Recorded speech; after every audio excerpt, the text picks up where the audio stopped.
Hey, what's up everyone? I'm Craig, and in this video we are going to focus on a genus of plants that I have mentioned quite a few times this year on the YouTube channel, and that is Abutilons. Now these beautiful, colourful flowering plants have the common name of flowering maple, but they're actually more closely related to hibiscus, and they have that same tropical vibe as hibiscus plants. But the bonus with these is many of them are half hardy. So what has made me fall so in love with this family of plants? Well, the great thing with Abutilons is their sheer flower power. And the fact that they come in so many shapes, sizes and colours is a real bonus. I love plants that just keep flowering and flowering and flowering, and there's no need to deadhead them. They're what retailers might call self-cleaning. So once the flower has been pollinated, and the bees do love them, the petals will just drop off and you'll get a lovely seed head, something like, I'll just break this one off, something like this, ripening up. And when they're ready, they go black and slowly open up, and each section has multiple seeds in. So once you've got a plant that gets pollinated, you can actually grow more and more from seed, and they're really, really easy to grow from seed. Now, to encourage flowering in Abutilons, if you water once a week in the active growing season, so spring and summer and even early autumn, with something like a dilute liquid tomato feed, that contains everything that plants need to encourage flowering, and you will just get loads and loads of these colourful blooms. Now, I said that they're half hardy.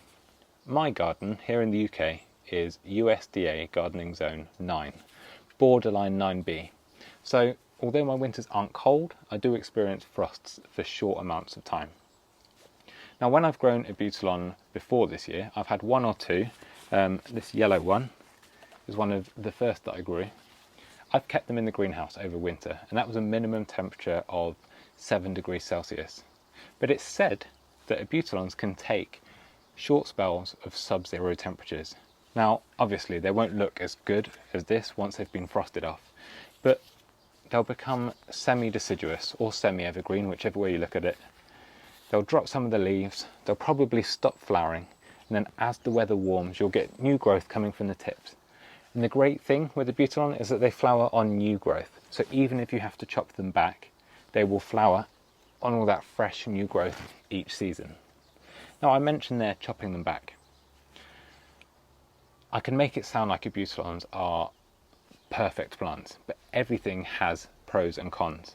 And with Abutilons, they have a tendency to grow leggy. That's tall and spindly with not much going on in the lower half of the plant. So a tip that I found this year is to just pinch out the growing tips of Abutilon, and that will encourage it to bush out.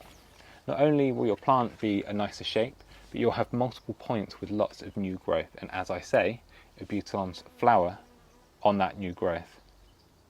And it's not just flowers that come in varieties with Abutilons, you also get different foliage. So the majority have this green leaf that is similar to a maple in colour, which earns them that common name of the flowering maple. But as I say, they're not related to maples at all. But every now and again you'll find a cultivar, like this one, Abutilon pictum thompsonii, that has this lovely yellow mosaic foliage. Now, this is probably actually a virus in the plant, but a lot of variegation is a virus that we like the way it appears and manifests in the foliage. So we take cuttings and we cultivate that, and it becomes a new named cultivar of the plant. And this one has lovely, I think it's open bellflowers like this sort of shape in shades of red. Now the variegated one hasn't flowered for me yet, because variegated plants grow a bit slower than those with lovely big green leaves, because that is full of chlorophyll, so the plant's going to grow a lot quicker. But it's okay, this variegation is ornamental enough. Now over this side is another variegated one, which I think is my favourite. I much prefer this more orderly kind of cream edge to that maple looking leaf. Now this is a cultivar called Souvenir de Bon, and just the same as this one, this is yet to flower for me, but the foliage has been so beautiful, and Abutilons actually cope in partial shade. So being able to grow something that has such bright, colourful foliage and flowers in a shady condition is a really nice way just to brighten up a spot that is usually just full of plants like ferns and hostas. I really do love these plants. Now there's one other thing, and I will get a close-up. Ants seem to love farming aphids on these plants. Now ants farm aphids because they like to eat the residue that they exude when they're feeding on the fluids of the plant. And they will carry aphids and place them all along the stems, and over time the accumulation of aphids are just going to suck the life out of your plant. Now the best way that I have found to deal with this is, if you spot it early, you can just run your fingers up either side of the stem and pull the aphids off. Once the ants have found that you've done that, they're not going to come back. But if you catch it quite late, and I've done this a couple of times, you'll find the whole stem is covered in covered in aphids. The flowers are covered in aphids. I will mix up a neem pesticide, and neem pesticides are a great organic plant-based way to control aphids on your plants. I'll do a video later on really going into the details, but if you look up neem sprays, you can even buy pre-mixed sprays. It's just a good way to kill off the aphids, and the ants will leave the plant. And it also acts as a deterrent because it coats the plant in a taste that aphids don't like. So if you're thinking of adding Abutilons to your own garden, it's worth noting that they really like free draining soil. Now I grow mine in pots because my garden is heavy clay, and the pots help me give plants the special requirements that they like. Now my potting mix is a mixture of coir, so that's coconut fibres, some perlite or grit, and then just regular multi-purpose compost. And for me, the Abutilons have thrived in these conditions. Now I've mentioned that these plants come in so many different shapes and sizes and colours, so let's have a closer look at a few of them.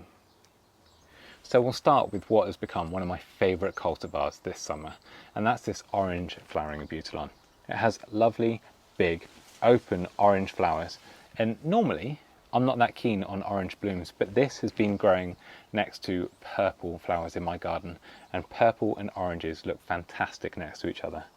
Now this one is a cultivar called Aphids, and it has been flowering all summer long, and we are almost in October and it's still flowering its socks off. So I absolutely love this one.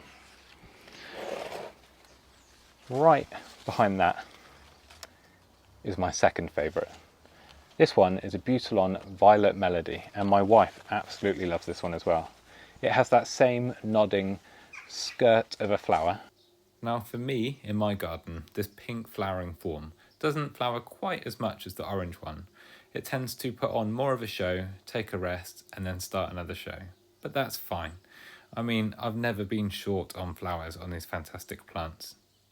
As well as the pink flowering form, I've also got a yellow flowering, which I mentioned before was one of the first Abutilons I grew. Now, that's because I grew this from a cutting out of a friend's garden, which was from an unlabelled plant. But after a bit of research, I think this one's either called Canary Bird or Waltz. Now, hopefully, after having a look around my ever-expanding collection of Abutilons, and through me sharing my experiences of growing these plants outdoors in a UK garden, you might be tempted to have a go at growing your own. And I think now that you've got to know Abutilon plants a little more, you're going to start to spot them in the background and corners of photos of other people's gardens. They're sort of an unsung hero. They provide so much colour, but people don't tend to shout about them. But I really do recommend you give it a go. If you can find a seller selling Abutilons, get yourself one, and I think you'll be pleased. Thank you so much for watching. Feel free to check out my plant and seed shop, and hit subscribe if you've enjoyed this video. I will see you all in the next one. Bye.